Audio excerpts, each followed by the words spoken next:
नमस्कार दोस्तों, मेरे चैनल में आप सबका फिर से स्वागत है। फ्रेंड्स, आज हम इस चैनल में एक और सांप के ऊपर बात करेंगे। फ्रेंड्स, आज हम जिस सांप की बात करेंगे वो साक्षात मौत का दूसरा नाम है, यानी आज हम बात करेंगे कॉमन क्रैत की। तो फ्रेंड्स, इस सांप का जो साइंटिफिक नेम है वो है बंगरस कैरलियस, और इसको इंडियन क्रैत भी कहते हैं क्योंकि ये सबसे ज़्यादा भारत देश में ही पाया जाता है और हिंदी में इसको क्रैत कहते हैं। चलिए दोस्तों, बात कर लेते हैं इस सांप की कुल लंबाई की। तो यह सांप 3 फीट से लेकर 5 फीट तक पाया जाता है। इसकी जो बॉडी होती है वो सिलेंड्रिकल शेप में होती है और पूंछ वाला हिस्सा पतला होता है। चलिए फ्रेंड्स, अब बात कर लेते हैं कि यह सांप दिखने में कैसा होता है। दोस्तों, क्रैत नाम की टोटल 2-3 प्रजातियाँ पाई जाती हैं, जिसमें एक बैंडेड क्रैत होता है और एक कॉमन क्रैत होता है। जो बैंडेड क्रैत स्नेक होता है वो डिफरेंट कलर वेरिएशन में मिल सकता है, लेकिन फ्रेंड्स जो कॉमन क्रैत स्नेक होता है वो केवल एक ही कॉम्बिनेशन में मिलता है। फ्रेंड्स, कॉमन क्रैत स्नेक की पूरी बॉडी काले रंग की होती है, यानी इसका जो स्किन कलर होता है वो प्योर ब्लैक कलर का होता है, जिसमें वाइट बैंड्स यानी सफ़ेद रंग की गोल गोल धारियाँ बनी होती है। दोस्तों, इस सांप की यही पहचान है। चलिए दोस्तों, अब बात कर लेते हैं कि विश्व भर में यह जो सांप है कॉमन क्रैत किन किन देशों में पाया जाता है। दोस्तों, विश्व भर में यह सांप 5 देशों में ही पाया जाता है। मुख्यतः वे देश हैं, पहला हमारा देश भारत, दूसरा बांग्लादेश, पाकिस्तान, अफ़गानिस्तान और नेपाल। दोस्तों, विश्व भर में सबसे ज़्यादा यह सांप हमारे देश भारत में ही पाया जाता है। चलिए फ्रेंड्स, अब बात कर लेते हैं कि कॉमन क्रैत स्नेक क्या क्या खाता है।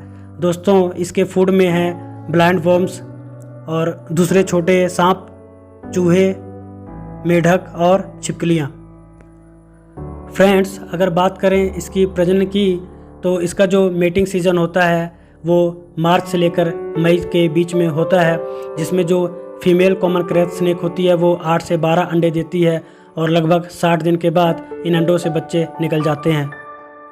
फ्रेंड्स, अगर बात करें इस सांप के नेचर और बिहेवियर की, तो सबसे पहली बात यह है कि दोस्तों ये जो सांप होता है ये नॉकटर्नल होता है, यानी ये रात के समय ही एक्टिव होता है और ये दिन के समय कहीं अकेली जगह पर शांत होकर बैठा रहता है और देखने में एकदम सुस्त सा लगता है, लेकिन रात के समय ये बिल्कुल ही एक्टिव हो जाता है। फ्रेंड्स, कॉमन क्रैत स्वभाव से बहुत ही शर्मीला होता है और अक्सर इसको छुप के रहना बहुत पसंद है। मित्रों, या अक्सर घरों में जो कॉर्नर की दीवारें हैं या छप्पड़ की जो घास फूस की छान बनी होती है वहाँ पे छिपा बैठा पाया जाता है, या ये किसी चूहे के बिल में या ईंटों के ढेर में या किसी लूज मिट्टी के भीतर छिपा बैठा पाया जाता है। दोस्तों, इसी की वजह से ही यह सांप ज़्यादा नज़र नहीं आता है, क्योंकि इसको छिप के रहना बहुत पसंद होता है। दोस्तों, अगर इसके अगले स्वभाव की बात करें तो इसको पानी से बहुत लगाव रहता है। अक्सर इस सांप को वाटर सोर्सेज के आसपास यानी झील, तालाब या नदी के किनारे देखा जा सकता है। फ्रेंड्स, चलिए अब बात कर लेते हैं एक बहुत इम्पोर्टेंट पॉइंट की कि इस सांप का जहर कैसा होता है। दोस्तों, कॉमन क्रैत स्नेक का जो जहर होता है वो न्यूरोटॉक्सिक वेनम होता है, यानी ये बहुत ही ज़्यादा जहरीला होता है। हमारे देश में जो 4 सबसे ज़्यादा जहरीले सांप हैं उनको बिग 4 कहा जाता है, जिसमें सबसे पहले है कोबरा, दूसरे पे क्रैत, तीसरे पे रसल्स वाइपर और चौथे पे सॉ स्केल्ड वाइपर। फ्रेंड्स, आप लोगों को यह जानकर बहुत ही हैरानी होगी कि ये कॉमन क्रैत स्नेक कोबरा से भी अत्यधिक घातक है, क्योंकि दोस्तों इसका जो जहर होता है वो 4 से 5 गुना ज़्यादा डेंजरस है कोबरा के जहर से। इसका अर्थ यह है कि अगर किसी व्यक्ति को कोबरा ने काटा तो जितना डैमेज कोबरा का पॉइजन व्यक्ति को करता है उससे 4 या 5 गुना ज़्यादा डैमेज बॉडी को कॉमन क्रैत का वेनम करता है। इस कॉमन क्रैत स्नेक बाइट के बाद अगर व्यक्ति का इलाज नहीं किया जाता तो 2 से 3 घंटे के बीच में उसकी मौत पक्का निश्चित है। फ्रेंड्स, अगर बात करें इस सांप के पूरे जीवन काल की, तो कॉमन क्रैत स्नेक जंगल में लगभग 16 से 20 वर्ष की आयु तक जी सकता है। चलिए दोस्तों, अब बात कर लेते हैं कि क्यों कहते हैं कॉमन क्रैत स्नेक को मौत का दूसरा नाम। दोस्तों, अब मैं आपके सामने जो पॉइंट्स रखूँगा आप उसको ध्यान से सुनिएगा, क्योंकि ये हम लोगों की सेफ्टी के लिए बहुत ही ज़्यादा ज़रूरी है। दोस्तों, पहला पॉइंट ये कि ये जो सांप होता है ये रात को ही एक्टिव होता है, मैंने आपको पहले बता दिया है। इसका मतलब ये है कि रात के समय जब ये सांप घरों में घुसता है तो हमें पता भी नहीं होता कि कॉमन क्रेथ स्नेक घर में घुस आया है, जिसकी वजह से हम इस सांप से अवेयर नहीं रह पाते हैं।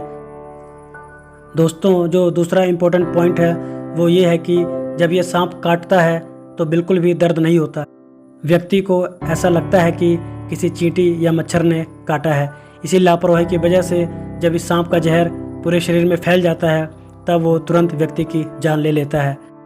दोस्तों, कॉमन क्रेथ के जहर की एक और ख़ास बात यह है कि जब ये सांप काटता है तो एक तो दर्द भी नहीं होता और दूसरा इसका जो जहर है वो तुरंत शरीर में नहीं फैलता। दोस्तों जी हाँ, इस सांप का जहर दोस्तों पूरे शरीर में बहुत ही धीरे धीरे फैलता है और ये जब पूरे शरीर में फैल जाता है उसके बाद एकाएक हमला कर देता है, जिसकी वजह से व्यक्ति को अस्पताल ले जाने के लिए भी समय नहीं मिल पाता है और उसकी मौत हो जाती है।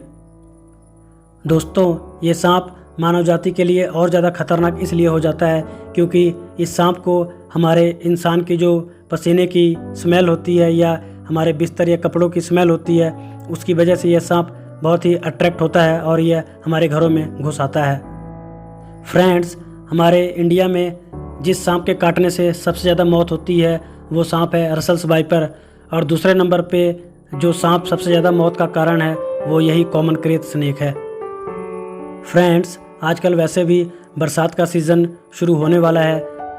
कृपया अपने सेफ्टी पर पूरा ध्यान दें। जब भी आप रात को कभी बाहर निकलें तो टॉर्च लेकर ही निकलें और आप ज़मीन पर सोना अवॉइड करें। दोस्तों फ्रेंड्स, कोबरा और क्रेथ दोनों ही सांपों में एक जैसा ही जहर होता है, यानी न्यूरोटॉक्सिक।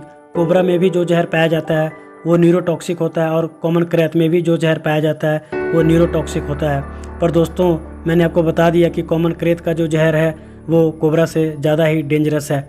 दोस्तों, आशा करता हूँ कि आज इस वीडियो के माध्यम से आपको इस कॉमन क्रेथ स्नेक की पूरी जानकारी मिल गई होगी। दोस्तों, वीडियो को अपने फ्रेंड सर्कल में ज़्यादा से ज़्यादा शेयर करें ताकि लोग इस सांप के बारे में जान पाएँ और जानकारी इकट्ठा कर लें ताकि अपनी सेफ्टी पर पूरा ध्यान रखें। दोस्तों, वीडियो बनाने में बहुत ही ज़्यादा मेहनत लगती है। कृपया वीडियो को लाइक कर दें और चैनल को भी लाइक, शेयर और सब्सक्राइब कर दें। नेक्स्ट वीडियो में दोस्तों मैं किसी और सांप के ऊपर वीडियो बनाऊंगा। फिर मिलेंगे दोस्तों, तब तक के लिए थैंक यू सो मच।